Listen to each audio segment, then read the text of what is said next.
Hello. I'd like to go over my portfolio today and the two pieces that got me into Pixar the first time. So, at Pixar, in my application to Pixar, I applied with these two pieces, my first two, Warrior and Life is Amazing. Uh, Warrior is one I made at school, but as you'll see, I did a little twist on it to make it more stylized. And Life is Amazing is a personal project that I did.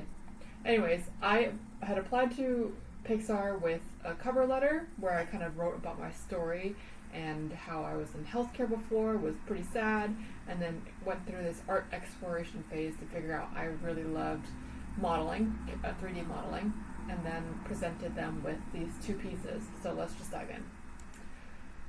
Warrior.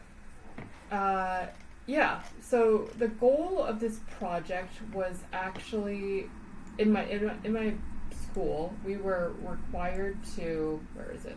Oh, yeah. We were required to model this character. And although this art is super cool, I love the design and stuff, I really had my eyes on getting into Disney, Pixar, or some kind of animation studio. So like, alright, how can I tailor my school project assignment to create a portfolio piece or just to create a character that is more aligned with what I'm interested in doing long term. So this was the original piece, and then I went through this brainstorming phase of like, okay, I want to make a stylized character. How can I do that, and where can I gather inspiration from? So I went on Pinterest, and I really liked this character's face. I think this is by Loish, I believe. I love the features. That she's indigenous or ethnic of some sort. I'm not really sure what exactly, but I love her appealing features.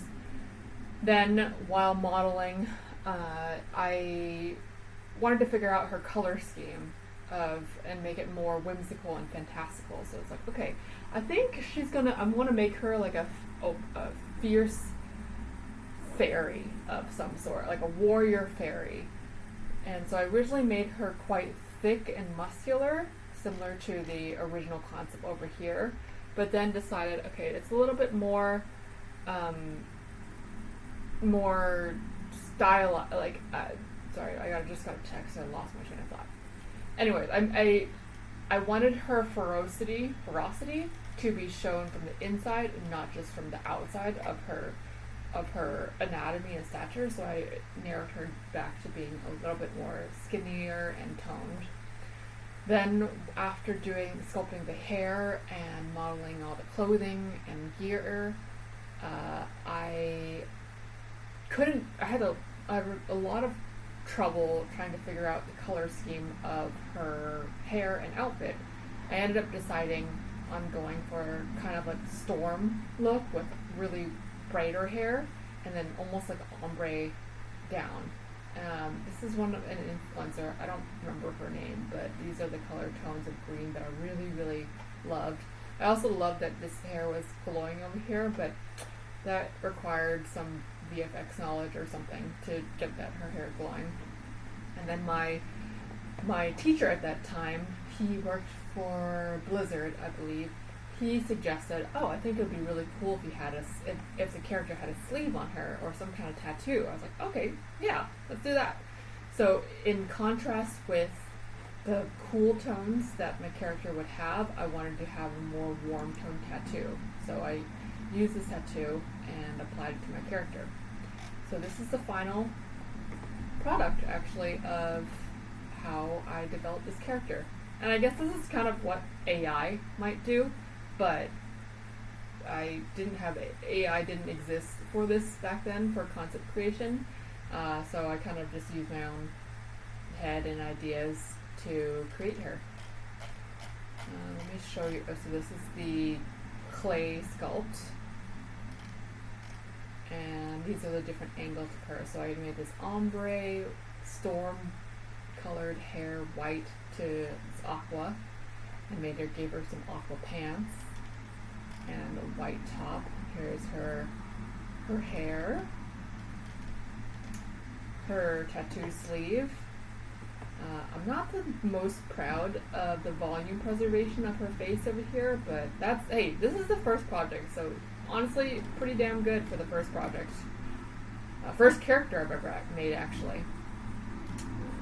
Yeah. So then I posed her, and then here she is in, I don't know, I think it's lagging because, let's see if it's open again. I think because I'm recording the screen, it's like inception of lagging, but you get the idea of what she looks like. There she is. Okay, and then the second piece I created was Life is Amazing. How this started was I went to Italy, this island called Elba, and I stumbled across this artist called Disignata. I'm not pronouncing that in Italian anyway. She had a table at this outdoor night market, and I was like, wow, your stuff is so whimsical and so cool and defies gravity, all that. I love your artwork. Can I have your business card just to like look you up and keep you in line? And this was her business card. And I thought this was a fantastic piece. I loved the whimsical nature of it, obviously, because I'm Miss Whimsical over here. My head is in the clouds constantly. Anyways, so this like cool, cute, skinny guy with a big heart is riding on this fish, and then this girl is swinging on her little swing and like a ballerina girl. So I thought this was wonderful and fantastical, and I love the watercolor of it. I didn't really think much of it, of how to recreate it. I'm just going to recreate exactly what I see.